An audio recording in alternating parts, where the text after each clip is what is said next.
Bonjour, Zulflawan. Salut tout le monde, salut les amis. Je vous remercie infiniment d'avoir accepté l'invitation pour rejoindre cette nouvelle chaîne. Merci à ceux qui ont aussi soutenu le développement et l'épanouissement de la première chaîne que j'ai créée en 2014, qui est Muscle Émotion, comme vous le savez. Enfin, j'ai décidé de me montrer. Ça fait longtemps que j'ai hésité à ça. J'avais plusieurs projets pour me montrer, mais hélas, je ne l'ai pas fait.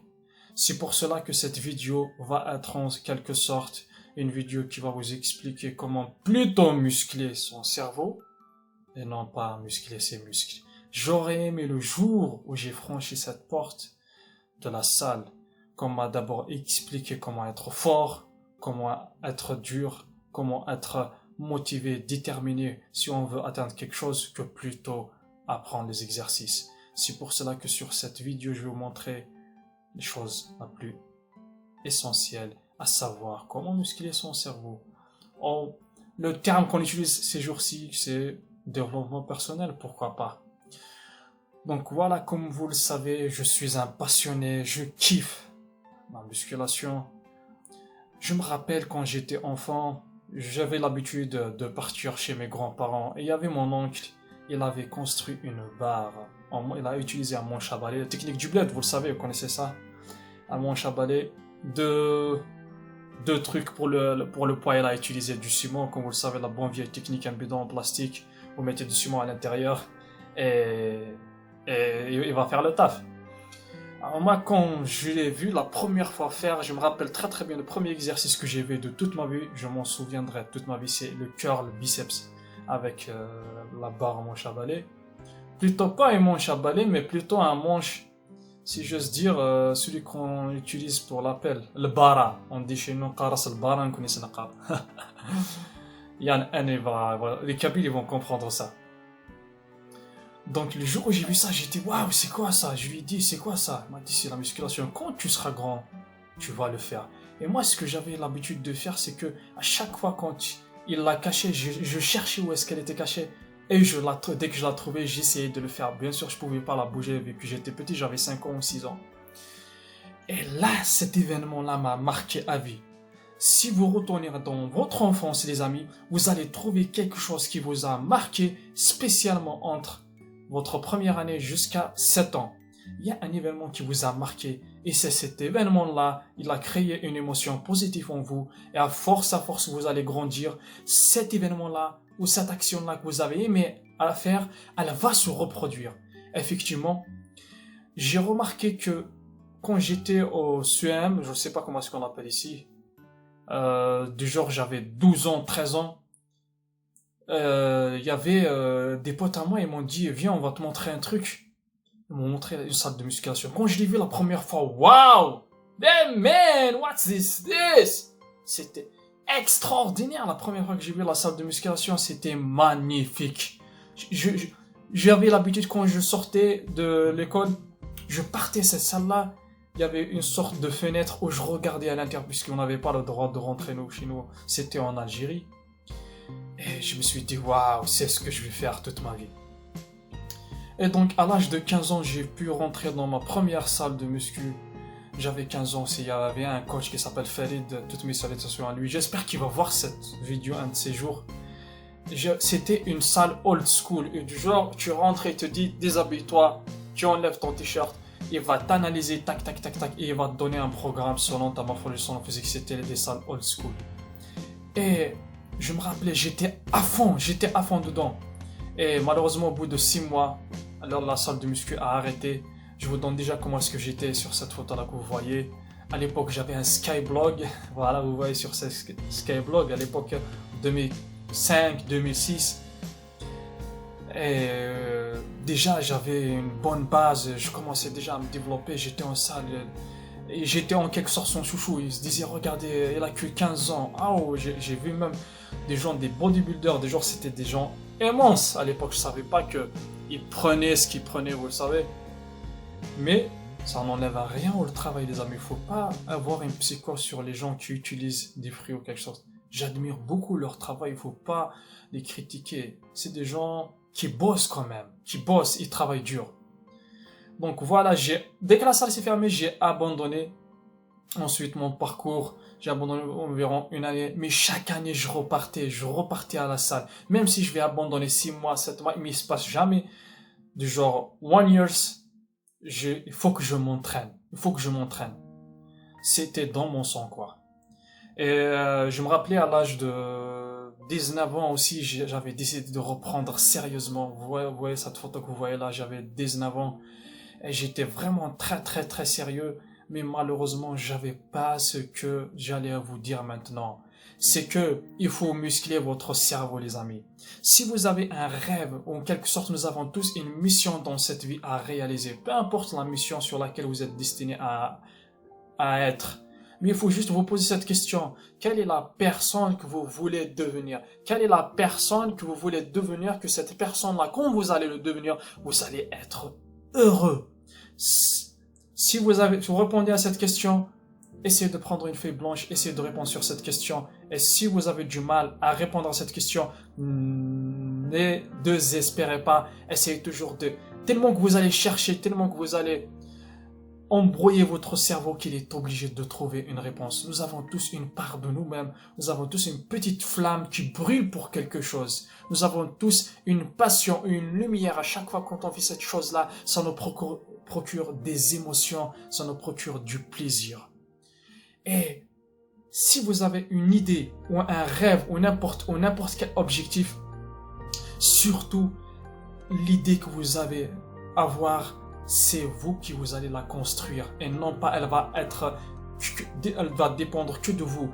Ne laissez personne venir décider à votre place. Le pire esclavagisme des amis, c'est pas le fait de voir quelqu'un qui travaille, qui bosse, qui casse de la pierre. Le pire esclavagisme, c'est que tes pensées vont dépendre de l'autre. C'est que vous allez vivre selon ce que l'autre a décidé que tu vis. Ne laissez jamais personne décider à ce que vous allez vivre. C'est vous qui vous allez décider comment vivre. C'est aussi simple que ça. Et bien sûr, une fois que vous avez cette idée-là, ne la quittez surtout pas, cette idée-là. Toujours renforcez-la avec des idées positives. Si par exemple tu te dis je vais avoir ce corps-là, ne dis pas pourquoi est-ce que je peux pas arriver. Une question négative pour ton cerveau, il va te dire parce que tu es un loser. Si tu dis à ton cerveau, pourquoi je peux pas migrer, pourquoi je peux pas réaliser mon rêve, pourquoi est-ce que je suis une merde, ton cerveau va te dire parce que tu es une merde. Ne nourrissez pas votre cerveau avec des idées négatives. Ayez toujours des questions ou des idées qui traînent dans votre tête. Il faut qu'elles soient chaque jour. Every day, man. You must be optimist. Tu dois être optimiste chaque jour. Et tu dois le dire seul dans ton petit coin, à l'intérieur de toi. Tu vas écouter ta petite voix à l'intérieur qui te donne des idées positives et n'écoute pas la voix extérieure, car la voix extérieure, elle va venir uniquement pour te casser, pour te critiquer, pour te dire que tu es un incapable. Or que toi, tu es un champion. Un champion n'a pas besoin de l'approbation de quelqu'un ou de la motivation de quelqu'un ou de l'avis de quelqu'un pour passer à l'action. Tu dois te mettre chaque jour des idées dans ta tête, des idées positives. Cette idée positive-là va créer en toi une émotion positive. Cette émotion-là positive, elle va devenir une affirmation. L'affirmation va devenir une croyance. Et une croyance-là qui va chaque jour charger ton comportement et te motiver chaque jour à te réveiller pour atteindre ton rêve. Souvenez-vous bien de ça. C'est très très important à ce que vous ayez toujours des affirmations positives dans votre cerveau. Donc on va passer aussi toujours sur mon parcours. Et là, à l'âge de 19 ans, quand vous avez vu la photo et tout ça, voilà. Mais le problème, c'est que chaque année, comme je vous ai dit, j'ai pas musclé mon cerveau. Chaque année, j'abandonnais. Malgré la génétique que j'avais, malgré le potentiel que j'avais, je savais qu'au fond de moi, j'avais un potentiel. Mais j'avais pas assez confiance en moi. Surtout quand je suis confronté à des difficultés, à des obstacles, à des moments difficiles, à des moments où la vie va venir, va te traîner par terre, va te créer des problèmes de ouf, où tu vas pleurer, tu vas avoir du sang dans les mains, où tu vas faire des choses qui vont te détourner de ton objectif. Au bled, on avait le problème de l'argent. Oh, on s'entraînait, on est obligé d'aller au chantier pour travailler, pour payer notre abonnement à la salle. Et là, comme vous voyez, après 2019, je vais vous mettre une photo maintenant, là, c'est bon, je suis KO là. Et comme vous le savez, nous, on a une génétique ectomorphe, comme vous avez pu le remarquer. Moi, je suis sec de base. Et si je maintiens pas mon corps en activité intense, je lui donne pas la raison de grossir et je lui donne pas les nutriments, c'est-à-dire que je ne suis pas en hypercalorie du genre plus que ma masse de maintien, les calories, si je augmente pas, je vais fondre rapidement. Et c'est ça la difficulté pour nous, les gens qui sont octomorphes par rapport aux autres. Et on va pas dire octomorphe parce que c'est côté psychologue. J'espère que vous allez vous faire une vidéo sur ça. Je vais dire un métabolisme rapide. Parce que ectomorphe, la plupart des gens, ils sont en train de le confondre avec quelque chose de physique. Or que ectomorphe, c'est psychologique. J'entends par là des gens stressés, des gens hyper nerveux.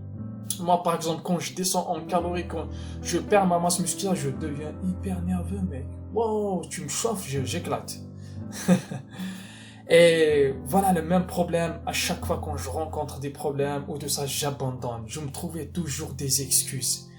Et malgré cela, ça reste toujours, il y a une flamme au fond de toi, une petite voix qui te dit, il faut que tu reprends parce qu'on aime ça. Et en 2013, 14 aussi, j'ai pu reprendre aussi, mais j'ai pas de photos à propos de cela.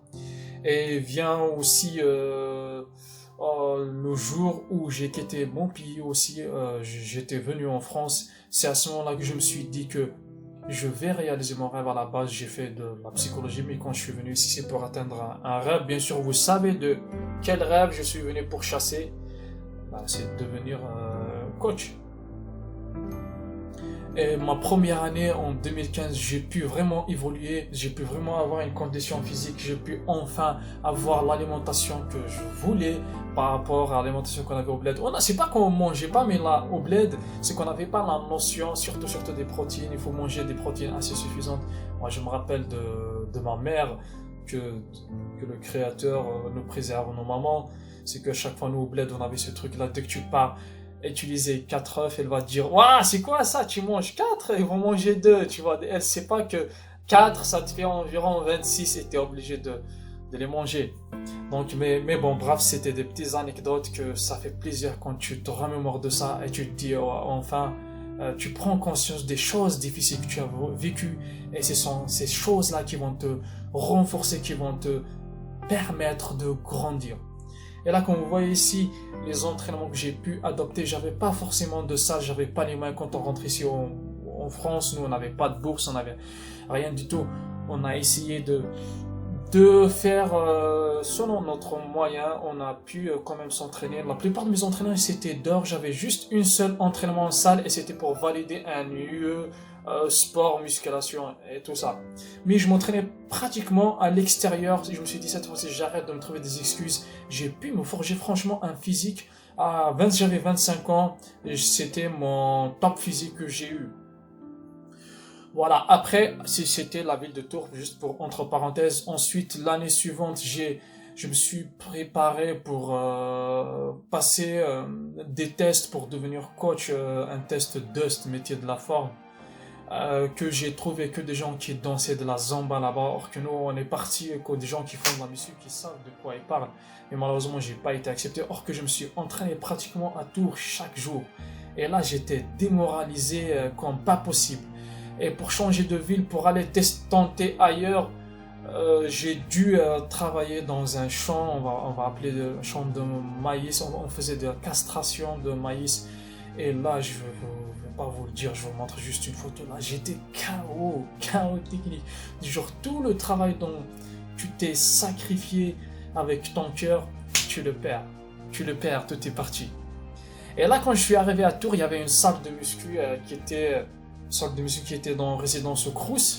Voilà, c'était en résidence Crous. Et là, j'étais KO et je me suis dit, mais j'avais confiance en moi, j'avais confiance en mon potentiel. C'est pour ça, les amis, ayez confiance quand vous êtes capable de maîtriser un truc et vous êtes bon dans un domaine. Donnez-vous les moyens, soyez à fond, n'abandonnez pas, ayez confiance en vous.